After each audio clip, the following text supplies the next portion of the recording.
Now, I'm sure you've got all sorts of challenges and problems in your business. We all have, it's part of running a business. But those are your problems, and your customers and potential customers, your prospects, will have their own set of problems. And your job is to help them solve those problems. So that's the language that you need to speak, that you need to use in the content that you make. It's no good going in and talking about how, you do this process, you use these cameras, you use this machinery, blah, blah, blah. Usually that is not part of solving their problems.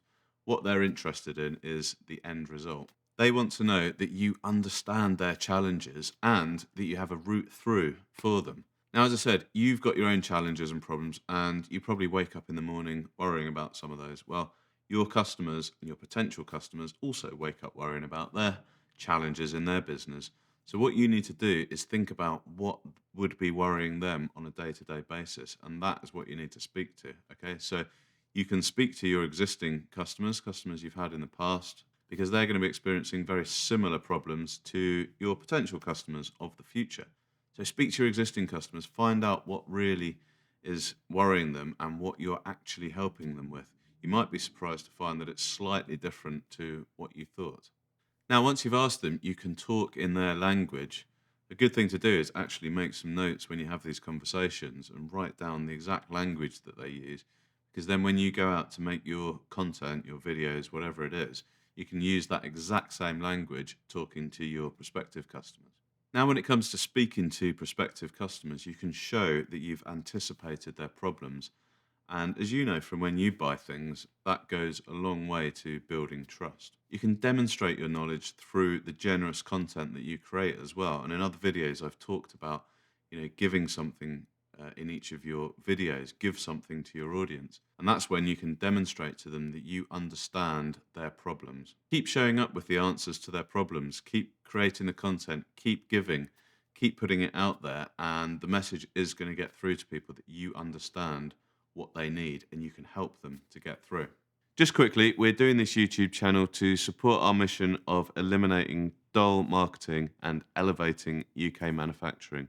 You can show your support by subscribing to the channel and sharing these videos far and wide. Right, let's get back. Finally, you can show that you've solved problems for people in a similar situation to them. So use testimonial videos, case study videos, blog posts, LinkedIn posts, everything. Show that you've helped people get from where they are to where they want to be, and you'll build that trust with them. Remember, their problems are not just they need your product, they need your product to solve a particular problem.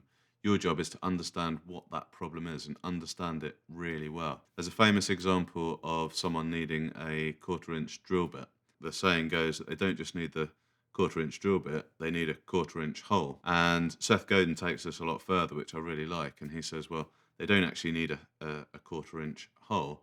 They need to be able to put up a shelf in their front room. And then he says, they don't actually need to be able to put up a shelf. They need to be able to clear the stuff from the floor and all around the house and put it on the shelf. And he says they don't actually just need to be able to clear the stuff from the floor and put it on the shelf.